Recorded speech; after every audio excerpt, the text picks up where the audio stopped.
Kannur Panoor പുത്തൂരിലെ CPM പ്രവർത്തകൻ കല്ലായി അനീഷ് വധക്കേസിൽ പ്രതിയാക്കപ്പെട്ട RSS BJP പ്രവർത്തകരെ കോടതി വെറുതെ വിട്ടു. 13 RSS BJP പ്രവർത്തകരെയാണ് കുറ്റക്കാരല്ലെന്ന് കണ്ടെത്തി തലശ്ശേരി പ്രിൻസിപ്പൽ സെഷൻസ് കോടതി വെറുതെ വിട്ടത്. 2008 മാർച്ച് 7-നാണ് NDF പ്രവർത്തകനെ കൊലപ്പെടുത്തിയ കേസിൽ ഉൾപ്പെടെ പ്രതിയായ CPM പ്രവർത്തകൻ അനീഷ് കൊല്ലപ്പെട്ടത്. കേസിൽ 13 BJP പ്രവർത്തകരെയാണ് പോലീസ് അറസ്റ്റ് ചെയ്ത് പീഡിപ്പിച്ചത്. CPM നൽകിയ പട്ടിക പ്രകാരമാണ് BJP പ്രവർത്തകരെ പ്രതികളാക്കിയതെന്ന് അന്ന് തന്നെ ആരോപണമുയർന്ന കേസിലാണ് 17 വർഷങ്ങൾക്കപ്പുറം മുഴുവൻ പേരെയും വെറുതെ വിട്ടുകൊണ്ട് കോടതി ഉത്തരവിട്ടത്. പട്ടിക കൊടുത്ത് BJP പ്രവർത്തകരെ പ്രതികളാക്കുന്ന ഈ രീതി വിധിയിലൂടെ പൊളിഞ്ഞെന്ന് BJP നേതൃത്വം വ്യക്തമാക്കി.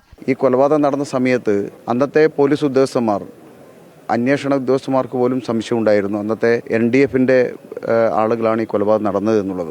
പക്ഷേ രാഷ്ട്രീയ വൈരാഗ്യത്തിൻ്റെ പേരിൽ ഇന്ന് 12ഓളം വരുന്ന BJP RSSന്റെ പ്രവർത്തകന്മാരെ എന്നാൽ കേസിൽ ഉൾപ്പെടുത്തുകയാണ് ഉണ്ടായിരുന്നത്. പിന്നീട് ക്രൈംബ്രാഞ്ചാണ് ആ കേസ് അന്വേഷിച്ചത്. ക്രൈംബ്രാഞ്ചിൻ്റെ അന്വേഷണത്തിലും ഇന്ന് ബഹുമാനപ്പെട്ട കോടതി വെറുതെ വിട്ട ഈ പ്രതികളുടെ പേരിൽ അത്തരത്തിലുള്ള കുറ്റം ചുമത്തി എന്ന രീതിയിൽ ഒരു തെളിവും അന്ന് ക്രൈംബ്രാഞ്ചിന് പോലും കാണിക്കാൻ സാധിച്ചിട്ടുണ്ടായിരുന്നില്ല. കണ്ണൂർ ജില്ലയിൽ RSS പ്രവർത്തനത്തെ തടയാൻ, ശാഖാപ്രവർത്തനത്തെ തടയാൻ വേണ്ടിയിട്ട് CPM ആസൂത്രണം ചെയ്തിട്ടുള്ള കൊലപാതക പരമ്പരയും അതോടൊപ്പം തന്നെ RSS പ്രവർത്തനങ്ങളിൽ അല്ലെങ്കിൽ BJP പ്രവർത്തനങ്ങളിൽ ആകൃഷ്ടരായിട്ടുള്ള യുവാക്കളെ തടയുന്നതിന് വേണ്ടിയിട്ടുള്ള ഒരു പരിശ്രമം CPMന്റെ ഭാഗത്ത് ഉണ്ടായിരുന്നു.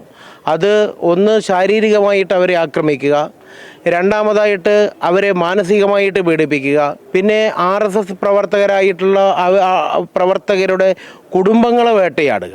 17 വർഷത്തെ CPMന്റെ വേട്ടയാടലിന് അന്ത്യമായെന്നും നിയമ പോരാട്ടത്തിനൊടുവിൽ നീതി ലഭിച്ചെന്നും കേസിൽ പ്രതിയാക്കപ്പെട്ട BJP പാനൂർ മണ്ഡലം പ്രസിഡന്റ് KC വിഷ്ണു പറഞ്ഞു. തീർച്ചയായും ഒരു കേസിൽ പെട്ട് 17 വർഷം ആ കേസുമായിട്ട് നിരന്തരം കോടതി കയറി ഇറങ്ങുക എന്ന് പറഞ്ഞാൽ അത് കേസിലെ പ്രതികൾക്കും അവരുടെ കുടുംബങ്ങൾക്കുണ്ടാകുന്ന വലിയ വിഷമം അത് മാറിക്കിട്ടിയത് വലിയ സന്തോഷമുണ്ട്.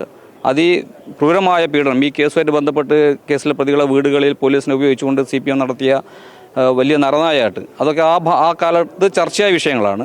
പ്രതികളുടെ നിരപരാധിത്വം തെളിയിക്കാൻ സാധിച്ചു എന്നുള്ളത് അങ്ങേയറ്റം വളരെയധികം തന്നെ ശ്ലാഘനീയമാണ്.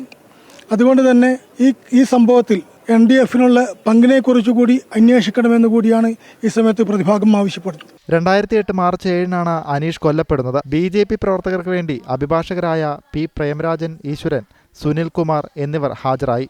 ജനം, കണ്ണൂർ.